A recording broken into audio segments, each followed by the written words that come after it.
Hello, it's MuzzleMike. I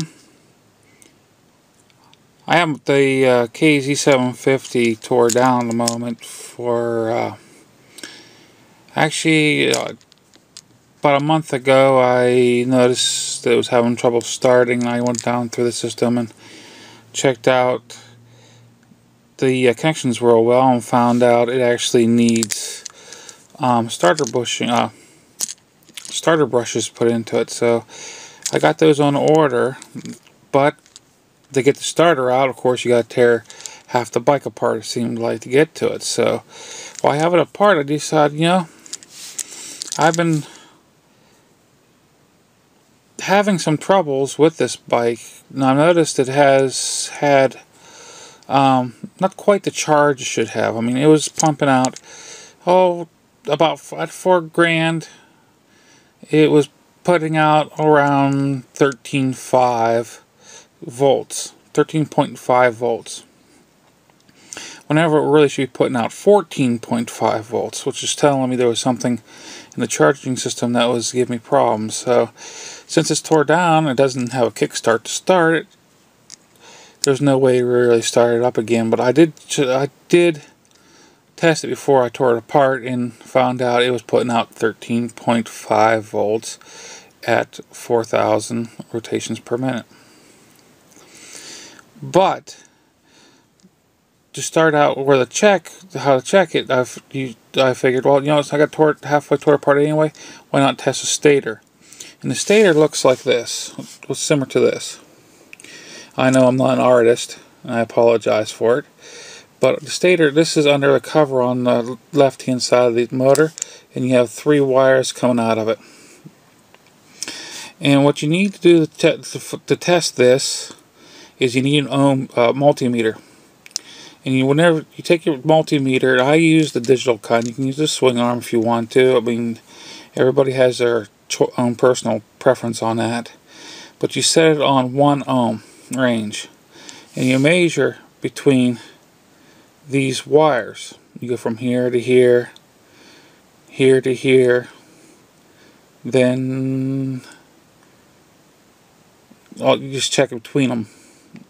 There's 3 ways of doing it. Here to here, here to here, and here to here. And that'll tell you if you have a break in one of the coils, because there's coils going around these little fingers here. A break in the coils, a short between the coils, or if you go from wire to ground, so I have it marked over here as chassis ground, it'll tell you if this is actually shorted out to the ground. Well, my bike, and let's go back to it, you should have no more than 0.72 ohm whenever you do that. Mine, whenever I went from wire to wire, I got infinity, which means it was a dead short. So it explained why I was getting such a low charge on it. I started following the wires back, and I came to where the voltage regulator was, and I noticed that the plug at the voltage regulator, because I mean the wires are there's little plugs at the wires between on a harness and the stator. I had it unplugged, and I did follow the wires back to the voltage regulator, and I found out that the plug was badly corroded. So, I mean, if that goes, normally, from what I understand, if the stator goes bad, it sometimes takes out the voltage regulator, and being a 30-year-old bike, I'm like, I'm going to go ahead and change it all at once since I already have it all apart anyway. Let's get this done, get it over with, get this bike back on the road. So I'm going to be ordering the parts, and I'll be getting it hopefully within a couple of weeks. I'm going to try to make a video on how to remove the stator, replace it with another one, and remove the voltage regulator, replace it. And at the same time, since I have the starter already out, I'm going to go ahead and show you guys how to replace the brushes in the starter. Because these starters are rebuildable. A lot of places will say, oh, you can't rebuild them. They are rebuildable. If you can find the right brushes, the right bearings, and the right seals, a lot of times if you look online, you can get kits for this. You can rebuild them yourself and save yourself a ton of money just by doing it yourself. I've been doing automobile and also tractor trailer starters and alternators for since the mid-80s. And I mean, I've saved myself tons of money doing it. I've saved the company I was working for tons of money while doing it. And I mean, this can be done.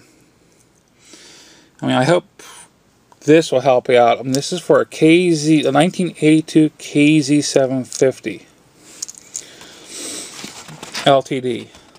I mean, this Kz750s in the early 80s are pretty much all the same on this particular setup from what I understand. If you were to measure these and got no readings, that would mean you got a break in the coils or on the wire, and this would need to be replaced also. A short to the chassis ground means you got a break, wear in a wire somewhere, and it's shorting out. Now, the way these are coiled out, they're not really. There's nothing you can do really at home unless you have the proper tools to recoil it. You got to tear all the copper coils off and redo it. And from what I've found online, from the charging of redoing it all, you just might as well go ahead and buy a new one. Or if they're discontinued, of course you have to buy a used one, which I can buy a new one, but they're very, very pricey. I think I chose one that is basically off the shelf, but it's been sitting around for a while.